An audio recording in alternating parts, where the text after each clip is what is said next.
السلام علیکم ورحمۃ اللہ تعالی وبرکاتہ۔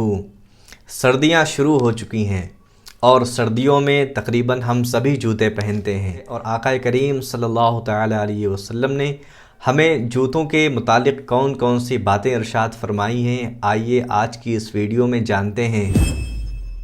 سب سے پہلی بات کہ جوتے پہننا میرے پیارے آقا علیہ الصلاۃ والسلام کی سنت مبارکہ ہے۔ ہمارے پیارے آقا علیہ الصلاۃ والسلام جوتے پہنا کرتے تھے۔ حضرت جابر رضی اللہ تعالیٰ عنہ فرماتے ہیں کہ ایک سفر میں ہم آقا کریم صلی اللہ تعالیٰ علیہ وسلم کے ساتھ موجود تھے، تو آپ علیہ الصلاۃ والسلام نے ارشاد فرمایا کہ جوتوں کو کثرت کے ساتھ پہنا کرو، اس لیے کہ جو جوتے پہنے رہتا ہے وہ ہمیشہ سوار ہوتا ہے، یعنی سوار کی طرح رہتا ہے۔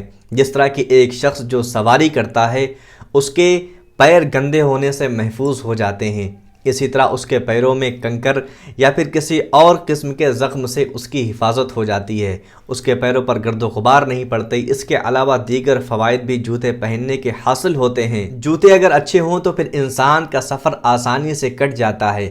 آپ سلیپر پہن کر کے اتنی دور تک نہیں جا سکتے جتنا آپ جوتے پہن کر کے چل سکتے ہیں۔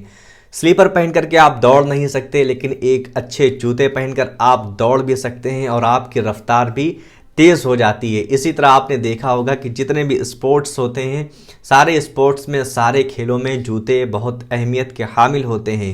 اس لیے جوتے آقا کریم صلی اللہ تعالیٰ علیہ وسلم نے کثرت کے ساتھ پہننے کو حکم فرمایا کہ کثرت کے ساتھ جوتے پہنا کرو، کیونکہ اس کے بہت سارے فائدے ہمیں حاصل ہوتے ہیں۔ ساتھ میں ہمارے پیارے مکی مدنی آقا نبی کریم صلی اللہ تعالیٰ علیہ وسلم نے جوتے پہننے کا طریقہ بھی ارشاد فرمایا۔ حضرت ابو ہریرہ رضی اللہ تعالیٰ عنہ ارشاد فرماتے ہیں کہ آقا کریم صلی اللہ تعالیٰ علیہ وسلم نے فرمایا کہ جب تم جوتے پہنا کرو تو پہلے دائیں پیر میں پہنا کرو، پھر بائیں پیر میں پہنا کرو۔ اسی طرح جب تم جوتے اتارنے لگو تو پہلے بائیں پیر کا جوتا اتارا کرو، پھر دائیں پیر کا جوتا اتارا کرو۔ آقا کریم صلی اللہ تعالیٰ علیہ وسلم ہر اچھے کام میں دائیں سے شروع فرماتے، حتیٰ کہ احادیث پاک میں آتا ہے حتی التناول والترجل، آقا کریم صلی اللہ تعالیٰ علیہ وسلم جوتے پہننے اور کنگھی کرنے میں بھی ہمیشہ دائیں سے شروعات فرماتے۔ اس لیے جوتوں کو پہننے میں اس بات کا بھی خیال رکھیں اور آپ اس سنت پر بھی عمل کریں تاکہ آپ کو سنت کا بھی ثواب حاصل ہو کہ پہلے دائیں جوتے پہنیں، پھر بائیں جوتے پہنیں، اور جب اتارنے لگیں تو پہلے بائیں جوتے اتاریں، پھر دائیں جوتے اتاریں۔ ایک صحابی حضرت فضالہ بن عبید رضی اللہ تعالی عنہ ہیں۔ آپ فرماتے ہیں کہ آقا کریم صلی اللہ تعالی علیہ وسلم ہمیں کبھی کبھی حکم فرماتے کہ ہم ننگے پاؤں چلا کریں۔ ننگے پاؤں چلنے سے تھوڑا عاجزی پیدا ہوتی ہے، اور اس طرح جب ضرورت محسوس نہ ہو تو جوتوں کو اتارنے سے آپ کے پاؤں کو راحت بھی حاصل ہوگی اور آپ پاؤں میں ہونے والے کسی بھی انفیکشن وغیرہ سے محفوظ رہیں گے۔ لہٰذا جب کبھی فلائٹ میں ہوں یا پھر بس میں بیٹھ گئے ہوں یا پھر 4 ویلر گاڑی میں بیٹھ گئے ہوں، اب آپ کو چلنے کی حاجت نہیں ہے تو ایسے صورت میں جوتے کو اتار دیا کریں۔ مردوں کو مرد والے جوتے پہننے چاہیے اور عورتوں کو عورتوں والے جوتے پہننے چاہیے۔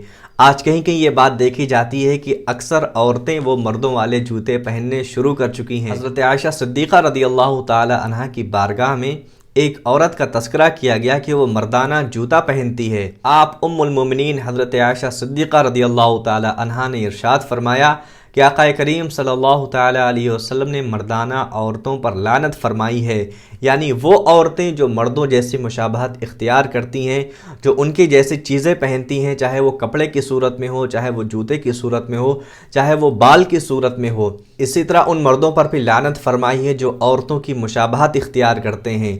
تو یہ بات بھی یاد رہے، اگر آپ فیمیل ہیں تو مردوں والے جوتے نہیں پہنیں، اور اگر آپ میل ہیں تو فیمیل والے جوتے نہیں پہنیں، کیونکہ آقا کریم صلی اللہ تعالیٰ علیہ وسلم نے ایسے جوتے پہننے سے منع فرمایا اور ایسے لوگوں پر لعنتیں بھی ہوتی ہیں۔ جوتے پہننے سے پہلے 2 باتوں کا اور خیال رکھا کریں۔ ایک تو جوتا صاف پہنا کریں، دوسری بات کہ جوتے کو پہننے سے پہلے جھاڑ لیا کریں کہ اس کے اندر کہیں کیڑا یا پھر کوئی کنکر وغیرہ نہ ہو جس کو پہننے کے بعد آپ کو تکلیف اور اذیت ہو جائے۔ اس لیے جوتوں کو جھاڑ بھی لیا کریں تاکہ آپ کسی بھی خطرے سے محفوظ رہیں۔ جوتے کس رنگ کے پہننے چاہیے؟ تو یہ بات بھی معلوم ہو کہ جوتے آپ کسی بھی رنگ کے پہن سکتے ہیں، کسی بھی رنگ کا جوتا پہننا وہ منع نہیں ہے، لیکن پیلے رنگ کے جوتے پہننا یہ حضرت علی مولا کائنات رضی اللہ تعالی عنہ نے پسند فرمایا کہ پیلے جوتے کا پہننا یہ آپ کی فکروں کو اور آپ کے غموں کو دور کرتا ہے، لہٰذا آپ پیلے جوتے پہنیں تو یہ زیادہ بہتر ہے۔ اس کے علاوہ بھی اگر آپ کوئی بھی رنگ کا جوتا پہنتے ہیں تو پہن سکتے ہیں۔ کالے رنگ کے بارے میں لوگ بات کرتے ہیں کہ کالے رنگ کا جوتا نہیں پہننا چاہیے، تو اس کے بارے میں بھی جان لیں کہ کالے رنگ کا جوتا پہن سکتے ہیں آپ، اس میں کوئی بھی کراہت نہیں ہے، بالکل جائز ہے، اس کا خریدنا، بیچنا، پہننا سب جائز ہے۔ لیکن اس کے بارے میں بعض علماء نے یہ لکھا ہے کہ کالے جوتے کے پہننے سے فکروں میں اضافہ ہوتا ہے، یعنی دنیاوی خیالات یا پھر دنیاوی فکریں بڑھ جاتی ہیں، اس لیے کالا جوتا پہننے سے بچنا چاہیے۔ اگر آپ دنیاوی فکروں سے بچنا چاہتے ہیں تو، لیکن اگر آپ کالے جوتے پہنتے ہیں اور آپ کو اس کا کوئی غلط اثر، کوئی نگیٹو اثر نہیں نظر آتا تو آپ وہ بھی پہن سکتے ہیں، اور اس کے علاوہ آپ کسی بھی رنگ کے جوتے پہن سکتے ہیں۔ احادیث میں کسی بھی رنگ کے جوتے پہننے سے منع نہیں کیا گیا ہے۔ جوتا اٹھانے کے متعلق بھی جان لیں کہ جوتا جب اٹھانے لگیں تو اس کے لیے بائیں ہاتھ کا انگوٹھا اور پہلی انگلی کا استعمال کرنا چاہیے، کہ بلا ضرورت بائیں ہاتھ کی پوری انگلیاں لگانا یا پھر دائیں ہاتھ کی انگلیوں سے اٹھانا، دائیں ہاتھ سے اٹھانا، اس سے بچنا چاہیے۔ اللہ تعالی ہمیں اور آپ کو حضور کی ایک ایک سنتوں پر عمل کرنے کی توفیق عطا فرمائے۔ استغفر اللہ ربی من کل ذنب واتوب الیہ۔ السلام علیکم ورحمۃ اللہ وبرکاتہ۔